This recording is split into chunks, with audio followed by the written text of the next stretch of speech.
মা, বলো। না মানে বলছিলাম কি মা, আমি না একটা ছেলেকে ভালোবাসি। তা ছেলে কি করে?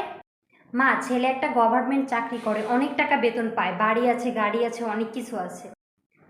তুমি যে চাকরি করাই ছেলে নিয়ে আসো না কেন, সেই ছেলের সাথে তোমাকে আমি বিয়ে দেব না। কিন্তু মা কেন? আগের ছেলেটা তো বিজনেস করতো, তুমি তাকেও না করে দিয়েছো, এখন তো সে গভর্নমেন্ট চাকরি করে, তাহলে এটা কেন না? আগের ছেলেটা যাই করুক, তোমাকে আমি কি বললাম, যে চাকরি করাই হোক, যে ব্যবসায়ী হোক, সে ছেলের সাথে আমি তোমাকে বিয়ে দেব না। আমি তোমাকে আবারও বলতেছি, যে ছেলে ঠিকঠাক একটা কাজ করে সেই ছেলের সাথেই আমি তোমাকে বিয়ে দেব। সো প্লিজ আমাকে এখন ডিস্টার্ব করো না, এখান থেকে যাও। কিন্তু মা, ছেলেটা দেখতে অনেক সুন্দর, তুমি দেখো তো আগে, আর অনেক ভালো একটা চাকরি করে। ব্যবসায়ী, সরকারি বেসরকারি কোনো কিছু আমি বুঝি না, আমি বলেছি এই ছেলের সাথে তোমার বিয়ে আমি দেব না, মানে দেব না, কথা বুঝতে পেরেছো? দূর যাই, ভালো লাগে না কোনো কিছু। মা, বলে ফেল। মা, আমি পৃথিবী নামের একটা ছেলেকে অনেক ভালোবাসি। আবারও তুই ছেলে পছন্দ করেছিস? আসলেই তো লজ্জা শরম নাই।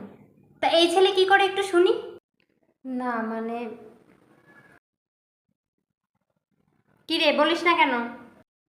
ছেলেটা আসলে কোনো চাকরি করে না, ছেলেটা আসলে ইউটিউবার। কি? ইউটিউবার?